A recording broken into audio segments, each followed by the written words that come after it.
Enfin, sur la troisième et dernière partie, l'image et l'environnement, la modernisation du Parc des Princes, on en a un peu parlé avec le fameux bail amphithéotique.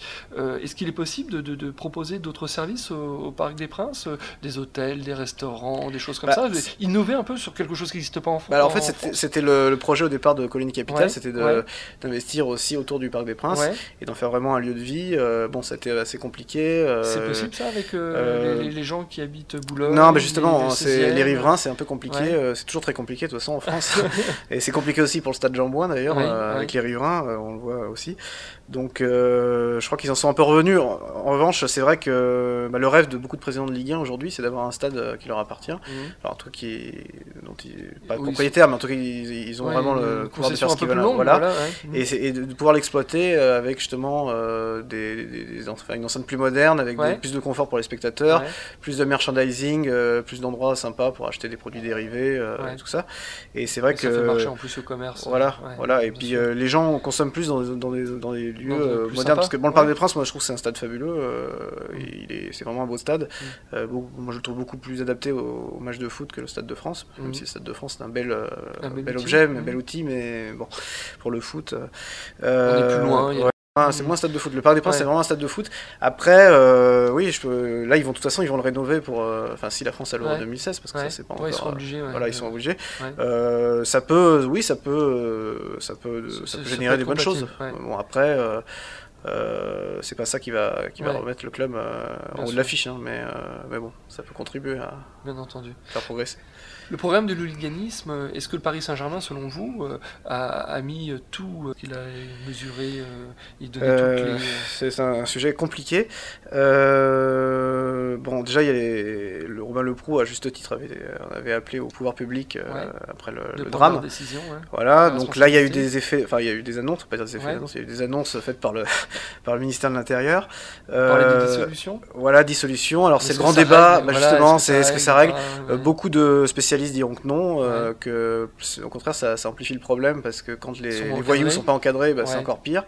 Surtout qu'il y a des présidents d'associations qui font un remarquable travail. Il y a une espèce d'éducation. Voilà, et au-delà de ça, beaucoup de personnes se posent la question de savoir si on n'est pas en train de tuer le foot populaire.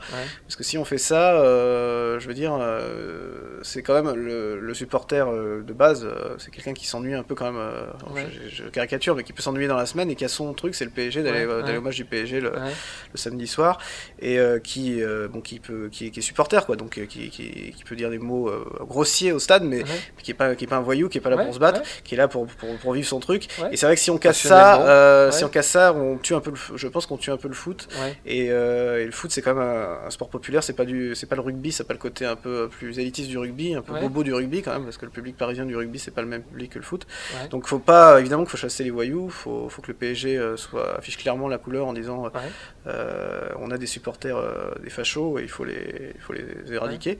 Mais pour l'instant, je pense pas, avec les dissolutions du gouvernement, je suis pas sûr que ça règle grand chose. Ça fait bien, ça montre que le gouvernement veut qu'il y ait de l'action, mais après au final, je suis pas sûr que ça règle grand chose. D'accord.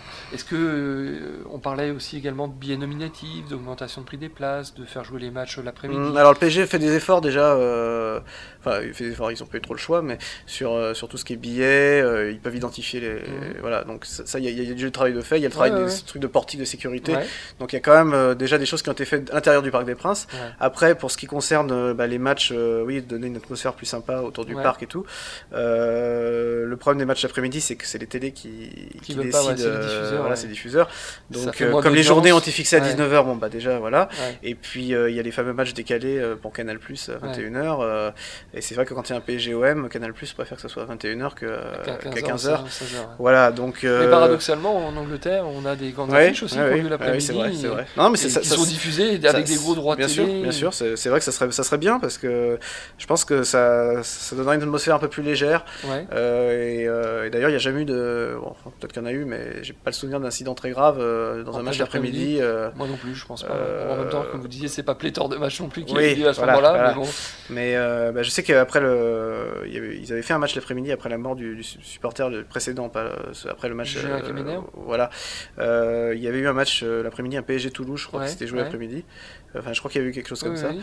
Et oui, ça peut être une solution. Maintenant, il faut que la ligue et les diffuseurs soient dans le même truc. Et ça, quand on connaît les enjeux qu'il y a dans le football, marketing, ça c'est pas gagné. Voilà, c'est pas gagné. Parce que les annonceurs ont plus, au-delà des diffuseurs, vont peut-être pas forcément. Voilà. Mais dans l'absolu, je pense que dans l'idéal, ça serait bien parce que ça pourrait amener plus de familles et amener ce public familial, tout en gardant l'aspect populaire du foot, parce que comme je disais tout à l'heure, je pense que c'est pas avec la dissolution d'associations qu'on va résoudre les problèmes, mais au contraire, ça peut rendre encore plus triste l'atmosphère autour du Parc des Princes, qui est quand même assez triste, il faut bien le dire, cette année. Bon, il y a la victoire en Coupe de France, mais... J'ai eu une petite anecdote où on m'a dit que moi j'étais présent au Parc des Princes, les gens rentraient avec le triste mine et ils sont sortis avec la banane, comme quoi que le sportif est vachement important. Et puis bon, en plus le Parc des Princes, quand ça se passe bien, c'est quand même un stade magnifique, et franchement pour moi c'est le plus beau stade de Ligue 1. Votre plus beau souvenir Alors c'est PSG Real Madrid, 93, oui c'est ça, tête de Camboiré, j'étais dans le public là, à l'époque, et c'est un match de folie quoi.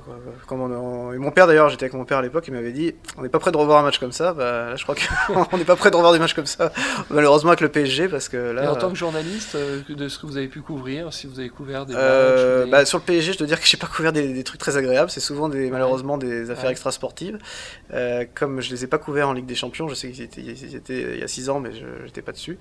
Donc non, si on veut couvrir une équipe efficace en foot, c'est mieux de couvrir Lyon quand même. Mais après le PSG, oui, de toute façon c'est un club qui fera toujours rêver et toujours parler. En tout cas, c'est un club qui ne sera jamais indifférent dans le bon et le mauvais côté. Soit on aime le Paris Saint-Germain, soit on le quitte. Voilà, c'est un peu ça. La fameuse phrase. Voilà. Et de Sarkozy d'ailleurs, qui est un grand supporter du PSG. Merci beaucoup, Romain Chédid. De rien, merci à vous.